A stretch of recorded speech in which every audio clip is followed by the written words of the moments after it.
Laura is an author, speaker, mentor, coach, and queen of the six-figure mindset. She helps rebellious and game-changing creative, visionary, and spiritual online entrepreneurs, coaches, leaders, and messengers globally to tap into their truth, their passion, and their purpose, and showing them how to use that to have a massive impact and create transformational shifts in their businesses and lives of her soulmate clients as they build the multiple six-figure empire and lifestyle of their dreams while being unfiltered, unrelenting, and unapologetically authentic and serving. And Laura, I see you there, and your camera's sideways.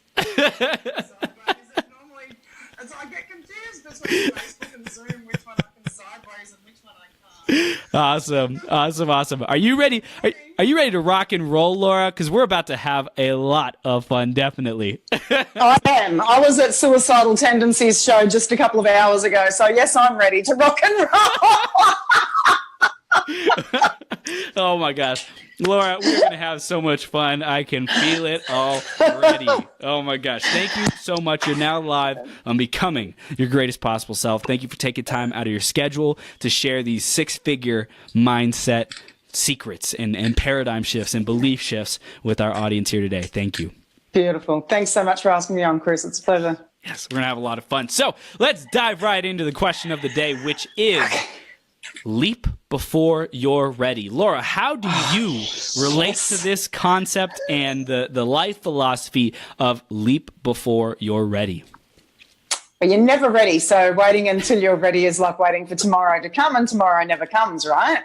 That's right. So just go all in, because, well, you've got right now. Like, we've got this very moment. I haven't got 5 minutes from now or 5 minutes ago. It's gone and hasn't happened. So I've got now. Leap before you're ready, always and in always. Yes. Beautiful. So we'll be diving even more into that throughout this interview. And let's move on to Laura. Who are you and what are you doing today? What are you creating in the world, superstar? Okay, lots of things. I've just released a co-authored book, which has gone #1 on Amazon with 25 other badass women. It's called Unchained: Rise of the Badass. And it's basically stories from 26 women who went from a struggle and a mess and to be fully empowered and to be using their life experiences to empower other women to live their greatest possible lives. So, being on the show discussing that is really timely. So that's gone #1. I have quite a few things in the pipeline. I'm actually in the throes of putting together a brand new online magazine, which is called Badassery Unleashed. You can tell badass is part of my brand concept. So, that all works. Which kicks off, that magazine first issue is out on the 5th of April. So I've got a lot of really good people. I've got Mark Marwini, who was looking at putting an article in. I've got Jamie Stenhouse, several other really well-known people putting articles in. And it's basically, the magazine's focused on online entrepreneurs, visionary, spiritual, creative, online entrepreneurs, coaches, leaders, messengers, and helping them to have free access to really amazing advice, input, and practices that successful entrepreneurs, 6- and 7-figure entrepreneurs use so that they can grow their businesses as well. I love it. And you mentioned you have multiple irons in the fire. You got lots of amazing stuff going on. How do you decide what's the right fit? What's the right channel, the right avenue? You're launching books, you're launching magazines. How do you know what's going to work and what's the right fit? You don't know what's going to work, right? That's all part of the fun, right? You don't become an entrepreneur because it's a sure thing, right? Success is not a sure thing. I guess the thing is, you never know if something works until you put it out there. I mean, there's many, many, many successful people, and I was listening to someone quite famous the other day, and I can't recall who it was. He'd released a book 5 years before it actually became famous. It sold 6 copies. Wow. right? You don't know when something's going to work. But when the download comes, when the idea and the inspiration hits, you've got to act on it. Like you've got to start putting irons in the fire or digging your ditches, basically, right? And making sure you're doing absolutely everything you can to call the success of the thing that you're about to do or going to do or doing into reality. Amen. Amen. Amen. And I know, we know you're the queen of the multiple six-figure mindset, and you drink tea all the damn time. I do. I love tea. It's awesome. It's perfect. I love tea. Perfect. And since you're this queen of the multiple six-figure mindset, we know, like, life is not always a bed of roses. It's not always, perfect and unfolding perfectly. And you probably weren't always the queen of the six-figure mindset. So take us back a little bit to earlier years and share what that journey was like, the unfoldment of that, the pearls of wisdom that you gained along the way to be where we are today. Okay, I'll just do a light recap on it. I grew up in outback Australia on a station which you guys call ranches, and I'm the youngest of 7 children and grew up in a non-alcoholic and non-drug abusing family, but they were abusive in every other way. Okay, and I'm not saying there wasn't good times, there was, but for the vast majority of my life, the bad times outshone the good. And long story short, I always knew I was better than that. And I don't mean that in like an arrogant, egotistical way. We're all better than that, right?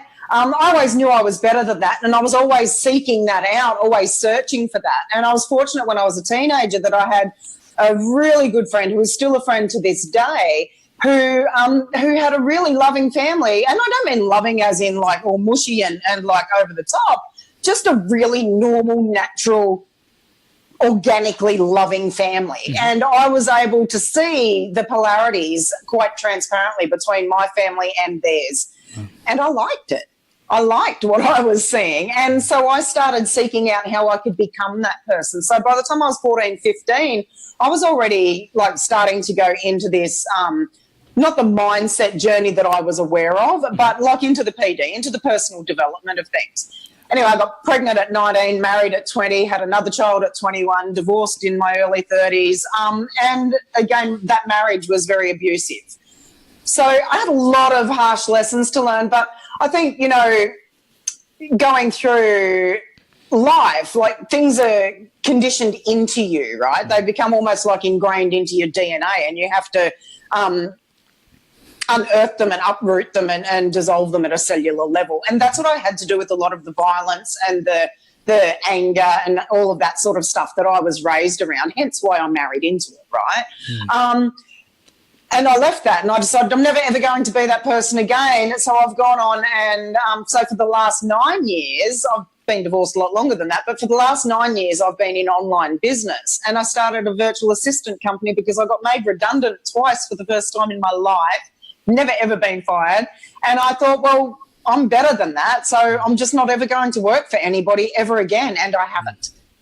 And so 4.5, 5 years ago, I still had the VA business until about 18 months ago. I sold that out for $500,000 for the brand alone. And I decided that I wanted to coach people. I wanted to help people to develop their businesses. But I didn't start out as a mindset and, the queen of the six-figure mindset. I was coaching. I was teaching funnels. I was teaching marketing. I was doing all of that stuff until I found my core message and my purpose, which is, and I tried to resist it because mindset 18 months ago was like, it's so trendy. Right?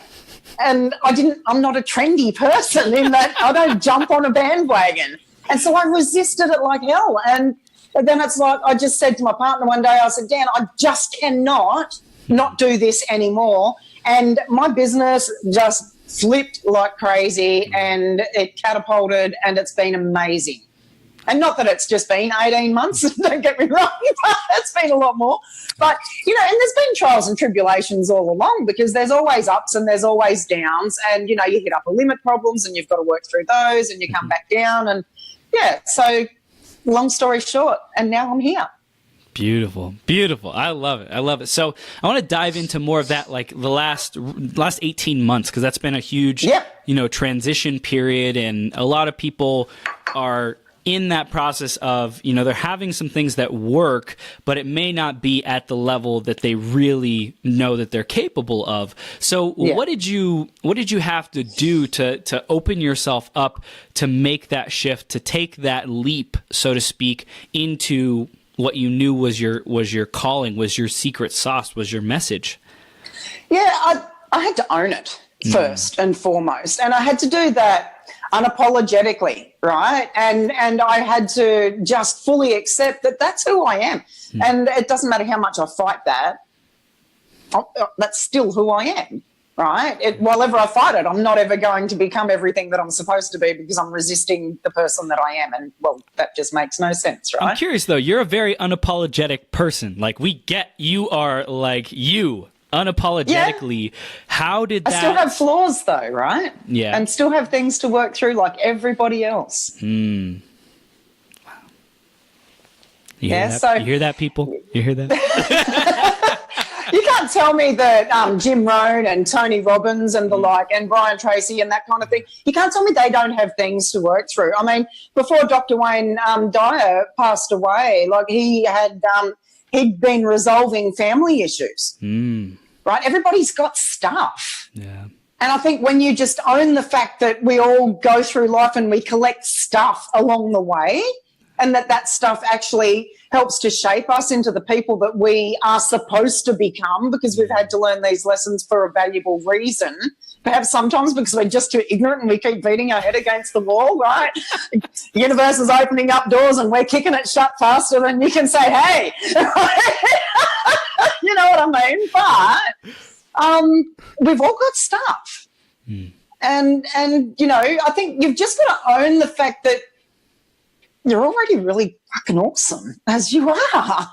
And you're only going to get more awesome as you allow yourself to embrace the you that is you and the isness that is.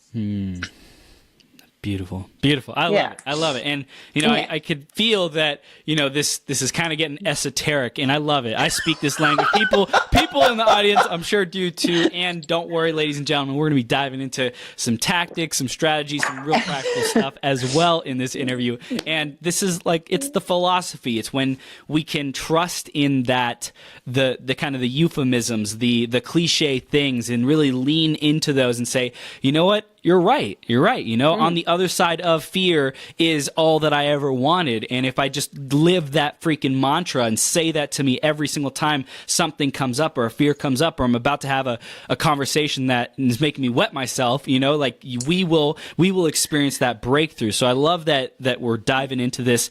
So you transitioned, you owned your power, you owned this message. How did you start facilitating that mindset work, really uprooting these entrepreneurs and visionaries, messengers, negative beliefs, and help them step into more of who they really are? Yeah, I mean, you read all the stuff, right, from all of the geniuses that are out there. I mean, there's a big pool of genii just sitting there, right? It's we've got access with the internet. We've got access to all of this amazing stuff, and most of it we actually already know, but there's got layers and layers of layers and layers of crap weighing it down, and you've got to dig through it like you're digging through a goddamn sewer. And the thing is, if you've got access to all of these beautiful people, you can explode that. And I paid $7 for a copy of Eckhart Tolle's The Power of Now. $7. The goddamn thing changed everything about everything in my world, right? And I should be getting money for everything I do. I plug that book because it was the biggest game changer of my life, right? And that's the reality of it. And you know what? It just opened me up to accepting that I am the I am that I am, and that's beautiful, that's perfect, and even though, yes, I'm a badass and I'm the queen of badassery and all of that stuff, but you still doubt yourself, right? But being able to say that I'm the queen of the multiple six-figure mindset and I'm the queen of badassery and I'm a 365 badass, which is my brand, that means that you know the truth of who you are, regardless of all of the stuff that's getting in the way. And, to be able to make the changes that I made, it was about ownership, about acceptance, it was about awareness, it was about trusting, having self-belief, having faith. I mean, all of they're the 6 pillars, right? And you've got to be able to do all of that stuff, even if you're doing it in baby steps. Like, you don't have to be fully there and arrive, because we never ever actually arrive. No. We're always arriving. You you listen to Abraham Hicks with Esther and Jerry, right? And so it's like if you think you've arrived, you've fallen off the tracks. So, you're always arriving. You've never arrived. You've always got something to arrive to. There's always something to aspire to strive for, to desire, to grow into, to expand. Why is that principle so crucial that our audience gets? Like, why now? Why here and now must they get that principle? Because, if they don't, what are the consequences? Well, I think if you think that you're going to hit 6 figures, that's it, done. What are you, just going to stop breathing? Life doesn't end at the $100,000 mark, right? Or at the $1 million mark. There's so much. And every level you get to, that means that you can go to the next rung in the ladder. And that's just insanely awesome, because that means that you can continue to grow and evolve and create and expand, which is exactly what human life's all about. I've always called myself like a chameleon, an evolutionary being, and it's not until I realised, it's not until I accepted and owned who I am in this growth journey that I realised that that's exactly what we're supposed to be. And if we're not doing that, we're actually existing our way through life and not living our way through life. We're not at all living a fully expressed life. We're doing what we've been told we're allowed to do, and when we get to that point, we go, right, that's it, I'm done. Are you happy? Right? And it's like, hell no, I'm not happy. Yeah. So we talked earlier about a cellular change, a cellular shift. What does that mean? What does it take to do that? Sometimes a lot and sometimes not. But in my opinion, I think the cellular shift comes with ownership, acceptance and awareness, and then making a decision based on those 3 things. And when you've made that decision that doing X, Y, Z is non-negotiable, that you can't possibly be you without doing those things, it all just starts happening, right, on the inside. I love what you said there about you can't possibly be you without doing these things, these habits, these thoughts, these feelings, these sensations of who you're committed to becoming. Who is that person? The millionaire attracting the man or woman of your dreams, whatever. It's you can't possibly be you unless that's happening. That's right. Because whenever you're not being you, what are you being? Right? You're still trying to be the socially conditioned clone type person that we're raised to be by society, right? I love breaking the mold. I love breaking the rules, and I love challenging the shit out of social norms and constructs. I honestly think that that's what we're supposed to do, because, you look at it, you get born and everything's perfect, right? You are a perfect cellular organism of the universe. You are a perfect creation. And then somebody starts to condition you with this thing. Somebody starts to condition you with that thing. Someone starts to condition you with this thing. Someone starts to condition you with this thing. And then you're in this little tiny box of unknowing and education and conformity. And it's just you want to, you just want to... Straight jacket. Damn it. Yeah. And it's just like, and we've all been there, and some of us are still living there. And I still live there in a lot of areas, right? There's so much stuff we've always all got to work through, or always got to work through. But when things start to feel uncomfortably comfortable, I think stuff's not good, because that means that there's a certain level of awareness and knowing coming into the forefront of your mind.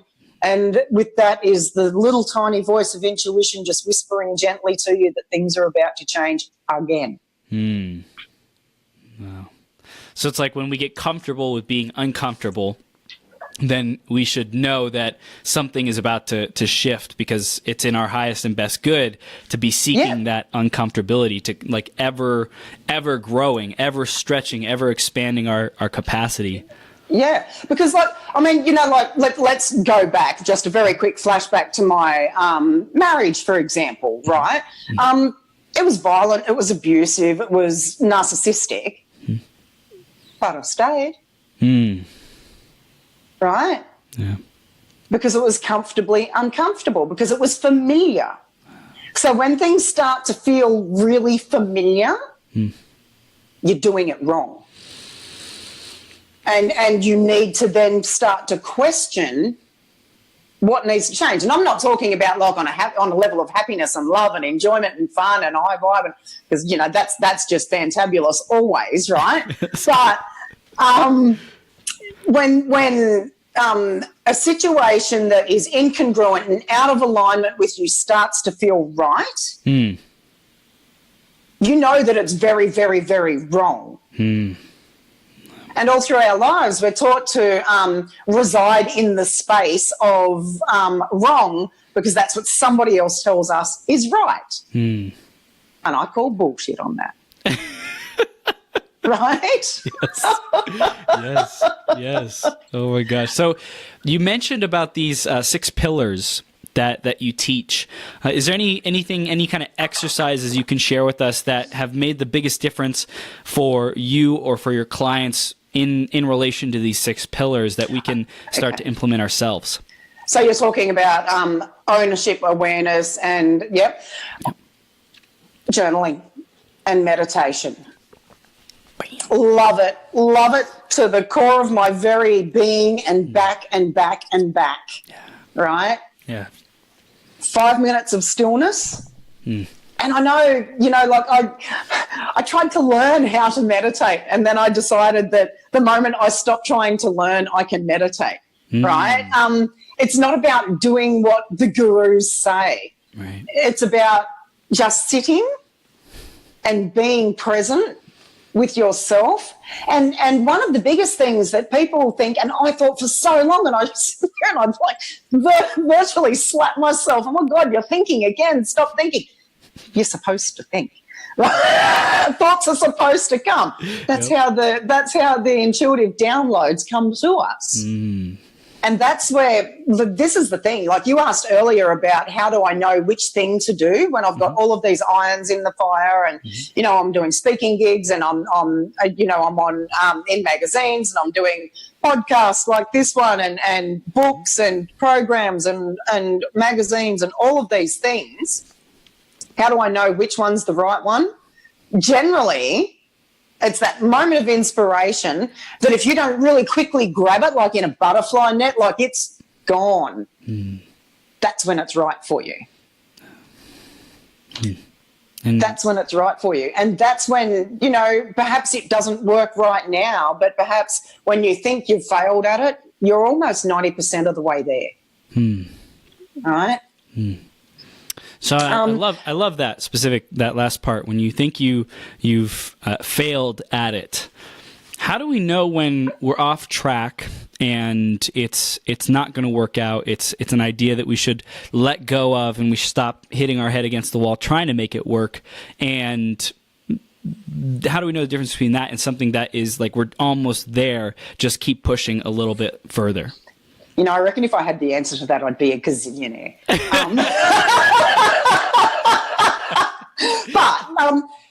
But, again, it's a matter of listening to self, right?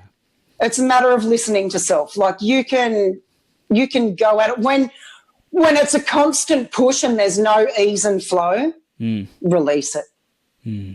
So I guess I'm a gazillionaire, right? Because I believe that's what it is, Chris. I mean, what do you think? Yeah. Let's ask you that question. I think like if you're constantly swimming, paddling, climbing upstream, uphill, it's not quite right. Like maybe there's an element of what you're doing that you're supposed to take, but not the whole thing. Right. It's a knowingness. It's a feeling.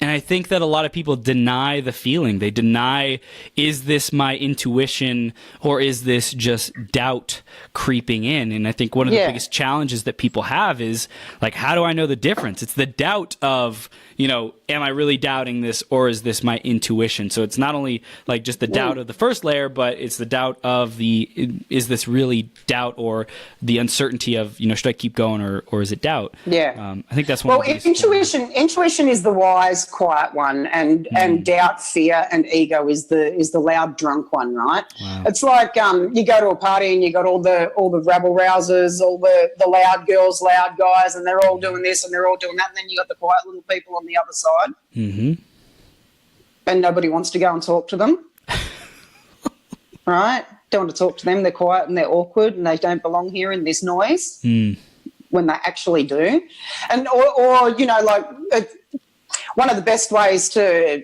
dissolve an argument is if somebody's being really, really loud is to talk really quietly and then they actually lower the tone of their voice so that they can hear you. Yeah. So perhaps when your ego's being really loud and it's burying you in doubt and fear and insecurity and lack and all of those things, if you just start to speak really, really quietly to ego and start to bring it back down, then you can tune in at the core level with intuition. Yeah, there's also, I hear, when you're talking at that like soft level, it's almost like you're talking to a child, right? That's correct. Speaking to the child, and if we nurture the ego as if it's a child, as if it like didn't know any better, and it's like, hey, like it's okay, it's okay. Yeah. I hear you, I feel you.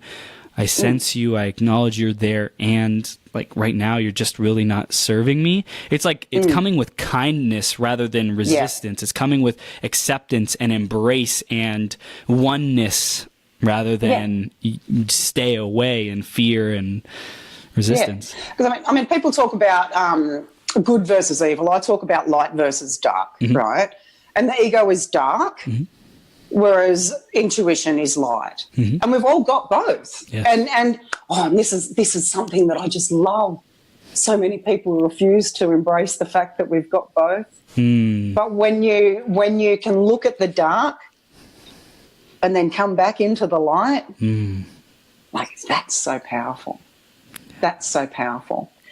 But and to get back to the question at hand, journaling and meditation helps you to do all of that, right?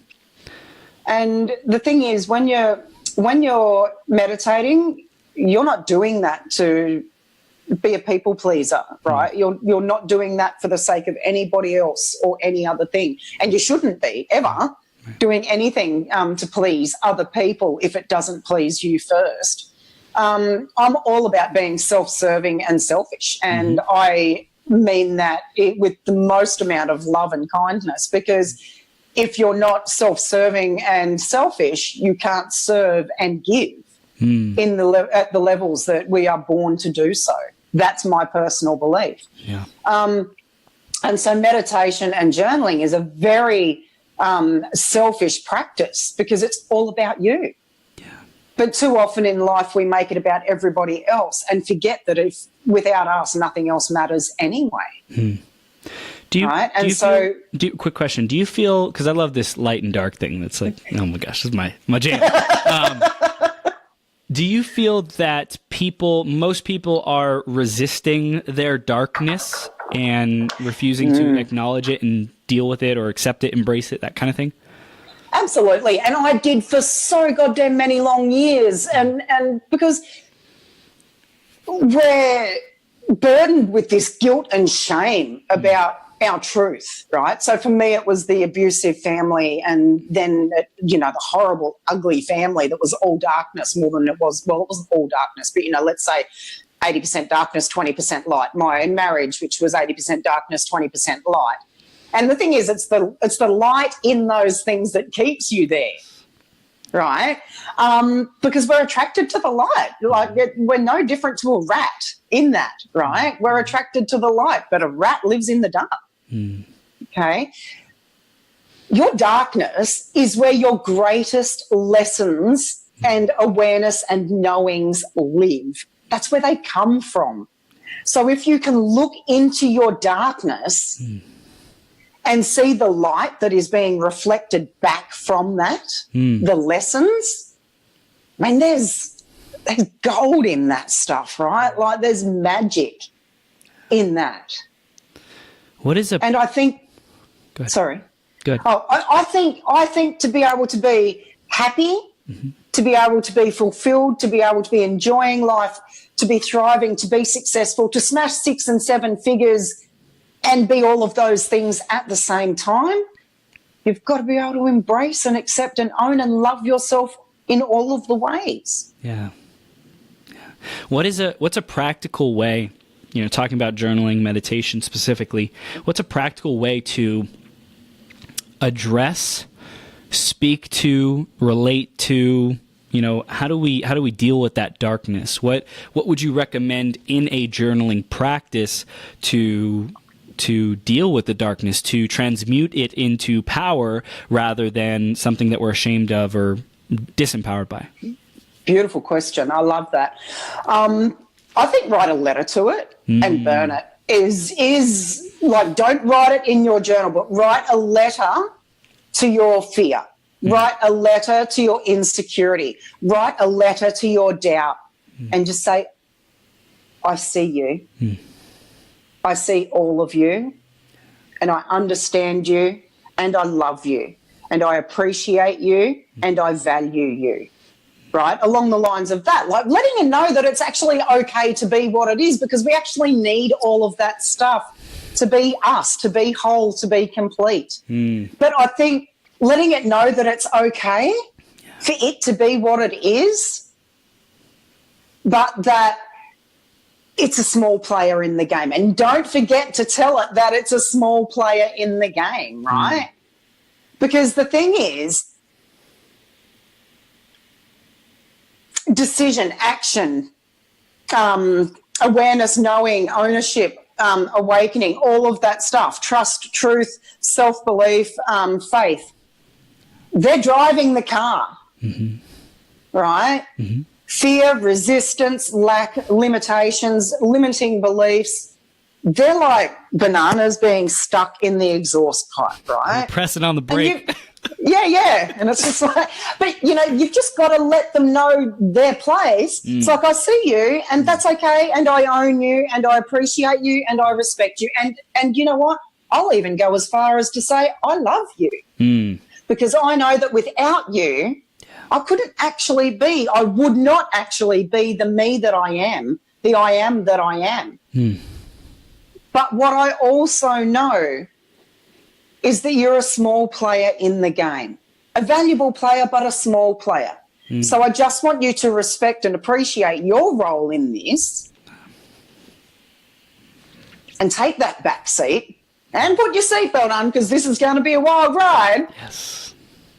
Because awareness and knowing and trust and faith and the 6 pillars are right up front, all crammed in, and we are in for one hell of a journey. If you want in, sit down, buckle up, and shut up.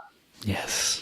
I love it. This is gold. Joanne Esposito in the audience says, great content. I hear a fellow Aussie voice. So you two should definitely. Hey, Joanne. After this. I love it. So, what I heard in that is writing a letter to the fear, insecurity, doubt, these smaller aspects of us, or these parts, the shadow, right? The shadow, right? Write a letter to the shadow, the stuff that feels so big but is actually only so big because it's so loud. Yeah. It's only 20% of the game. Yeah. If that, right? And then also something you didn't say, but I'm curious what your thoughts are, is to ask for forgiveness, almost like if it was, a part that we were shaming, that we were, trying to hide in a closet or something like that, and say, listen, will you forgive me for that? And I acknowledge you, and you're a small player, and I own you, and absolutely take the back seat. And look, apologize to it, because for years you've been fighting it, you've been telling it, and hate you, like you are like my nemesis, you are the root of all evil, you are the reason that I am not the person that I'm supposed to be, when in fact that is the reason that you are the person that you're supposed to be, because you are that person already anyway, and it's part of you, right?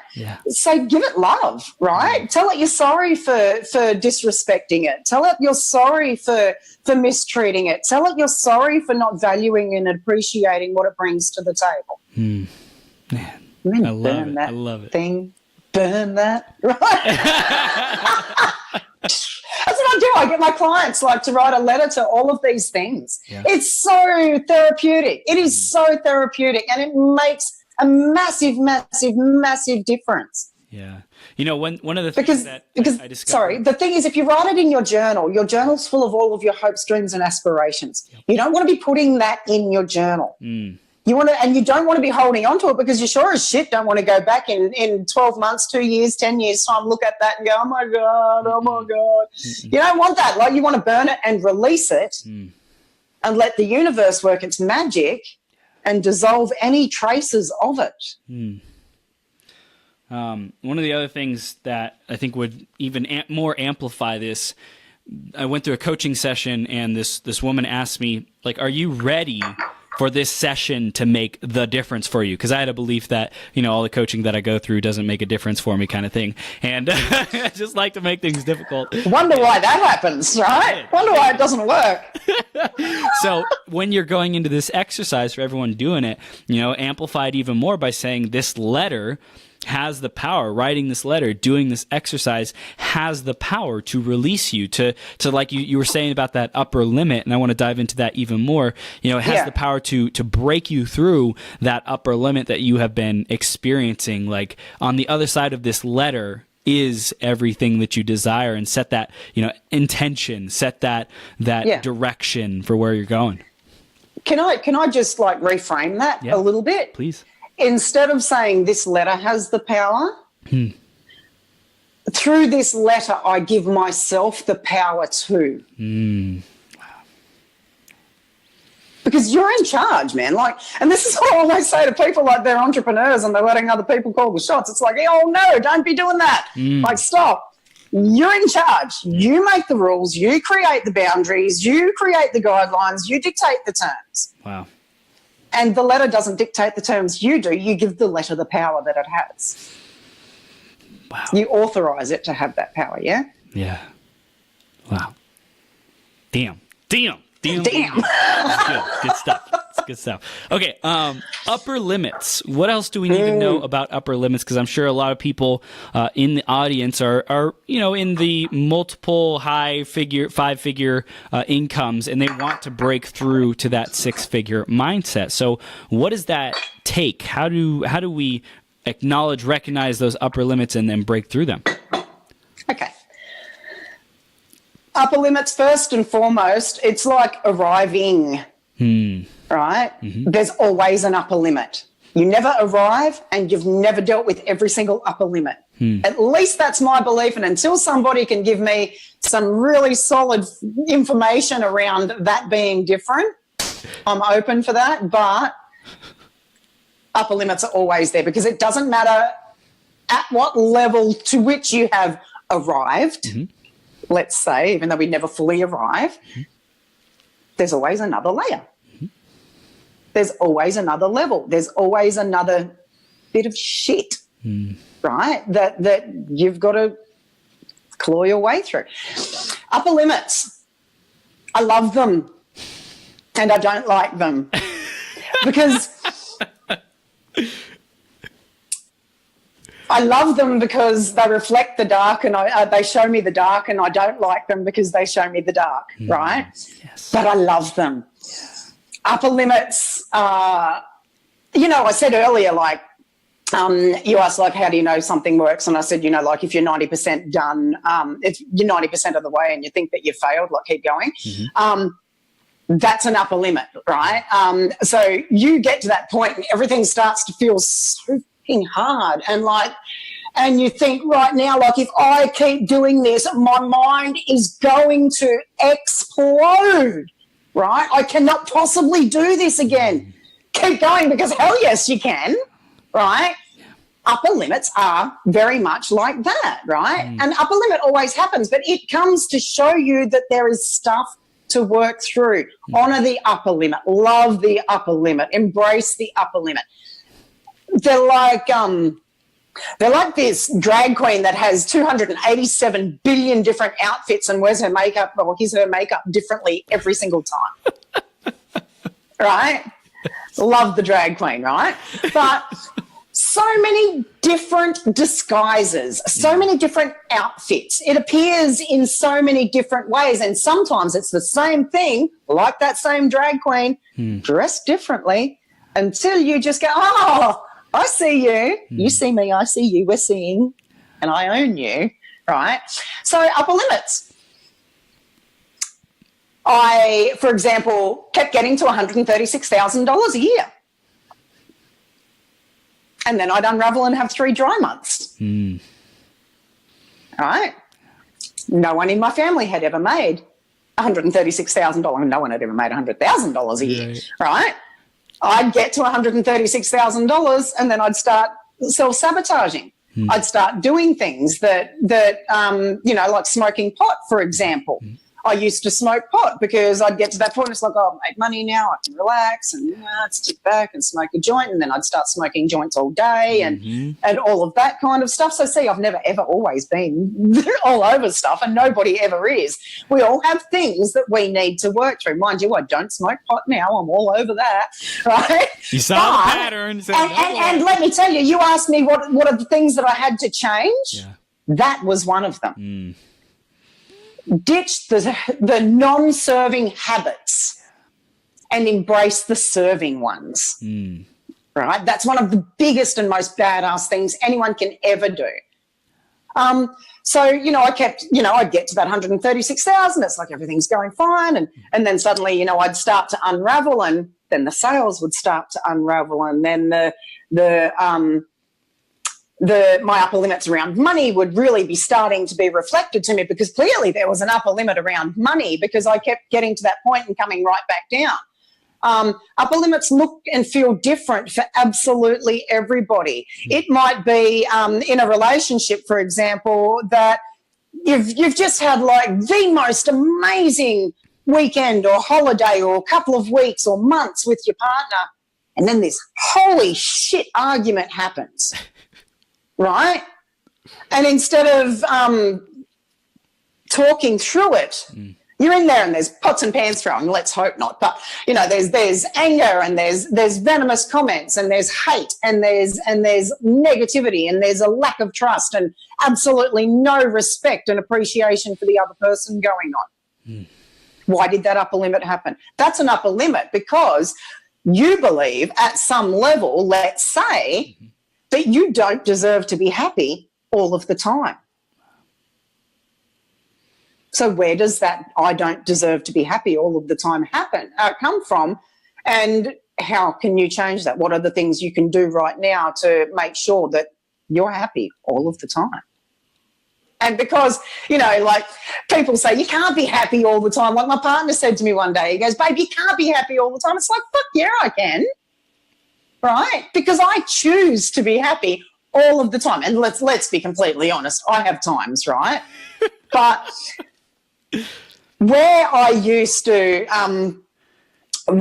be unhappy, and it would go on for days and days, almost like a depression, but not necessarily a depression. Right. It'd go on for days and days and weeks, and I'd spiral down this horrible Alice in Wonderland rabbit hole of hatred and negativity. Preach it, sister, preach it. Right? And you'd go down there and you'd get in with all of your old school stuff, but from my family things, right? And it's like, you've got to be angry, you've got to be miserable, and you've got to be ugly in all ways and stuff. And I'd go down that, and then it's like, oh shit, hang on, what am I doing? So then you start to come back up that rabbit hole. It's pretty hard to climb up a rabbit hole, right? If you've ever tried. But you get to choose how long you're unhappy and how long you're happy. You get to choose everything. Yeah, man. So when you are focusing on being in alignment with your purpose, when you're focusing on making those steps forward, is there anything else that we need to know about, like the 6-figure mindset and getting there? Is there anything else you'd recommend we watch out for, we do to prepare ourselves to be able to reach that and then bust through? Yeah, take a note of your daily habits. And I do mean daily as in take note of them daily also, not just the things that you see, but perhaps, so for example, when I start self-sabotaging, I will sleep later. When I start self-sabotaging, I'll stay in bed with my dreams instead of getting up to chase them. Which my dreams are generally nightmares, so God knows why I even choose to do that. Somebody slap me. I won't have a cup of tea until the middle of the day. Oh, my God. Right? But no, seriously, I get up, I go to the toilet, I come out, I put the kettle on, I make a pot of tea. Yes, I wash my hands in between. But you know what I mean? Like, what are the things you do every day when things are going really well for you? So powerful. And then what are the things you do every day when they're not? Diarize that shit. That shit is gold, right? Like, that is really valuable information. And own the fact that you're perfectly imperfect, but you're perfect anyway.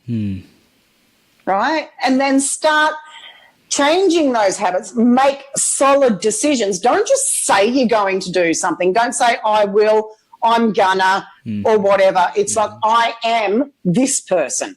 I'm going to be the person that does that. No, I am the person, because this is a whole nother conversation, but the power of I am is phenomenal. Which I'm sure you're aware of. But it's like, own it. I am this person who does those things. So I am the person that gets up at 6 o'clock every morning, makes a pot of tea, has a cup of tea, then goes for a 45-minute walk, comes home, makes another pot of tea, journals for an hour, then I meditate, and then I do my writing, and then I go to work. I am the person who sits with my phone on silent all day, and I don't look at it until the middle of the day. Right? Not I'm going to be, or maybe I will, because all of those things speak of a lack of trust, a lack of commitment, a lack of give a shit. Yep. And they're a full-blown lack of commitment. Let's just be honest, right? It's like, it's hoping that things will change without you actually putting the effort in, and, well, baby, that just doesn't happen. Nope. Okay. And people who are having that challenge, like audience out there, if you have been experiencing these challenges, one, talk to freaking Laura, because she's amazing. But two, like, do the work, do the writing the letter to yourself, to your darkness, the stuff that's been popping up and triggering the F out of you, and then burn that. Don't do it in your journal. Yeah. Do it outside. Don't do it in your journal. Keep the journal for all the positive, happy, high vibe stuff. That's a whole nother topic. I love journaling. I love it. It's so powerful. Look, honestly, get out of your own head and get your head out of your own ass. They're like, and I know that might sound really crass to some people, and that's okay. That's based on their perception, but it's the truth. Yes. Wherever your head is buried, in the sand or in your bum, whatever, you're not facing the reality that you're creating for yourself. And believe me, we are creating every single moment of the life that we are living, be that experiencing or fully living. We create every bit of it. Wow. Every bit. Every single bit. So, Laura, is there anything that we didn't cover in this interview? We've covered a lot. I just want to check in, and if not, let's give our audience a final. You can tell them about your programs and whatever you have next, how they can stay connected to you in a second. But like the new paradigm, the new reality that they get to step into because of their time invested with us here today. Okay. You get to choose, like I said. So regardless of what absolutely anybody, family, lovers, children, teachers, governments, society as a whole, regardless of what anybody else tells you you have the capacity to be, I want you to call absolute screaming bullshit on that and decide to choose to be the person that you want to be at your heart of hearts, that you're afraid to admit that you actually want to be. Because that's the person you were born to be. That's the person that the universe created you into this human form so that you could come forth and influence and impact and change and transform your life and that of others. I love it. You know, Laura, I acknowledge you because you are a little rough around the edges, but you have an amazing freaking heart. You are so loving and like... Just be you. Keep being you. I'm like, not that you need my approval or anything like that, but I see you and thank you for who you are and drinking all your tea. Thanks so much, Chris. I appreciate it very much. You're welcome. How do people stay connected with you and what do you want them to do next? Okay, cool. So you can go to my website, which is laurafrancis.com.au. You've got all the links there, right? Yep. So laurafrancis.com.au, I don't need to say the links. And catch me on Facebook. You can find me on Instagram or Twitter. I don't really hang out on Twitter too much. I mean, I'm not a celebrity, right? Because I'm not celebrity or real media, and I find that's who really hangs out there. Yeah. So Facebook, Instagram, or my website. I am Laura Francis is my Facebook URL because I am. And what I have for people at the moment is online empire badassery. I think let's talk about my Bali retreat. Okay. My Bali retreat, which is a 5-day, 6-night retreat for entrepreneurs, spiritual online entrepreneurs. It's for the creative, the visionary, the spiritual messenger coach leader who wants to unearth and dissolve upper limits and mindset issues, being resistance, fears, limitations, lack, that are actually stopping you from exploding into the six-figure badass or multiple six-figure badass that you know that you are supposed to be, that you truly desire to be, and that you are ready to be. And like we said at the beginning of this show, ready is now, ready is not tomorrow, because tomorrow never comes. If you really, truly want to, as my tagline says, life is now, hit the fucking button. If you really want to hit that button, now is the time to do that. If you would like to know more about joining me in Bali, please feel free to pop me a message on Facebook and we can talk about how we can make that real for you. Laura, you are incredible. Thank you. Thank you so much. Thank you for all the light that you're putting into the world and empowering these people to be the source. You know, one thing I really got is when I was talking about the letter, you know, giving the letter had power over me, so to speak. And you're like, let's reframe that. You are authorizing this letter to do that. You hold the power. And I see you as giving people the power, giving them their power back and reminding them that they had the power in the first place. So thank you for what you do. We appreciate you and keep crushing it. Thank you so much, Chris. It's been a pleasure. Thanks so much. And I hope I gave some valuable information to your audience. You did. 100%. 100%. Laura, have 100%. The best day ever. Thank you. See you later. We'll see you soon.